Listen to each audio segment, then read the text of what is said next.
When we think about giving in an Islamic context, the first word that usually pops into our heads is charity.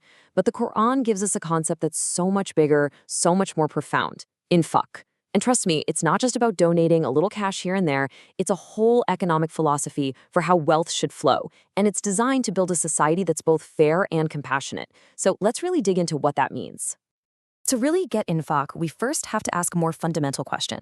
From a Quranic point of view, what is wealth? Is it something personal that we're supposed to hoard and protect? Or is it something else? Maybe a trust, a resource that's meant to circulate and, keep the whole community healthy. The idea of infaq gives us a really clear, powerful answer to that. All right, so here's our game plan for this explainer. We're going to walk through 5 key areas. First, we'll nail down what infaq actually is. Then we'll see how it's different from other concepts. We'll look at the incredible ways the Quran encourages us to practice it.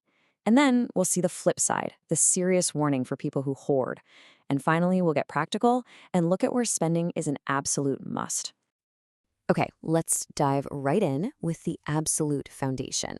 What exactly is infaq? Seriously? Understanding this one word is like finding the key that unlocks an entire way of thinking about economics and society. So at its core, infaq is simply releasing wealth for a genuine benefit. But here's what's so amazing: the sheer breadth of that definition. It's not just about charity.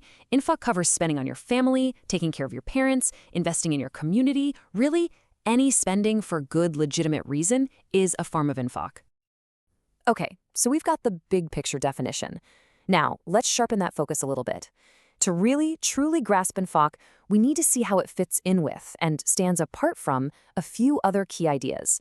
Getting this clarity is absolutely crucial. People ask this all the time. What's the difference between infaq and zakat? Well, here's the easiest way to think about it. All zakat, that's the mandatory annual giving, is a type of infaq, but not all infaq is zakat. Think of infaq as this giant umbrella for all good spending, and zakat is one very specific, very important, and totally required pillar holding that umbrella up. And this brings us to the polar opposite of infaq: hoarding, or what's known as bakhish. It's a perfect contrast. If infaq is like a flowing river of wealth that keeps society alive and thriving, hoarding is the dam that blocks it all up. It causes everything to stagnate while people out there are still in need. They are literally two opposing forces. So if infaq is this central, this important, how does the Quran actually get people to do it? Well, it turns out it uses a whole toolbox of really powerful and persuasive techniques. First off, just sheer repetition. The root word for infaq shows up 73 times in the Quran. 73! This isn't some minor topic tucked away in a corner. It's a major recurring theme.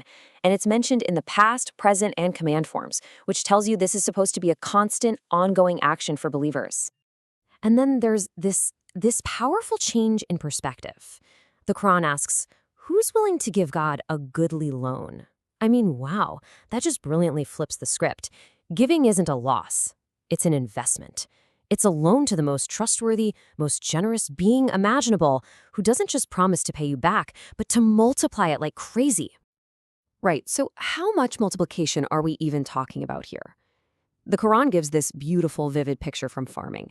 It says that spending in God's cause is like a single seed, but that one seed grows 7 years of corn, and on each of those years there are 100 more grains.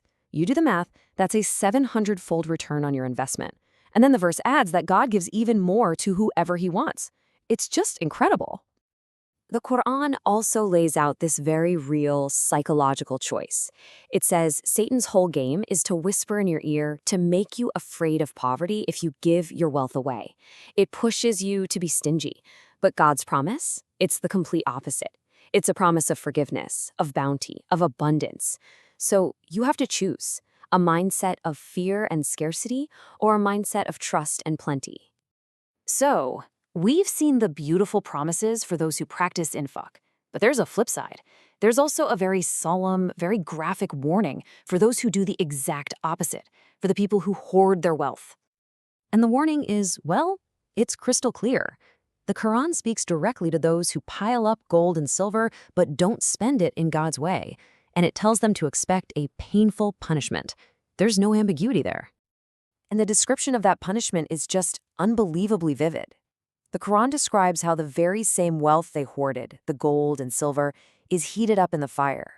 and then it's used to brand their foreheads, and then their sides, and then their backs. It's such a powerful image, right? The very thing they obsessed over in this life becomes the tool of their suffering in the next. All right, so that brings us to our final and maybe the most practical section of this whole thing. We've defined infaq, we've seen the encouragement for it, and the warning against its opposite. But where specifically is it considered an absolute, non-negotiable obligation? This is where the rubber meets the road. We see infaq building the very fabric of society. The obligatory spending starts with zakats, of course, but then look where it goes, deep into the family. A husband is responsible for his wife. Grown kids are responsible for their parents if they're in need. Parents wear their kids. And it even extends out to other close relatives who need help. This isn't just a nice idea. It's the financial glue holding the family and the community together. And this really brings us to the final big idea. The whole concept of infaq is built on this one belief, that our wealth isn't really ours. It's a trust from God. So the ultimate question we have to ask ourselves isn't, how much should I give away? It's, if all of this is a trust, how can I be a good and worthy trustee? And that is a profound question for all of us to think about.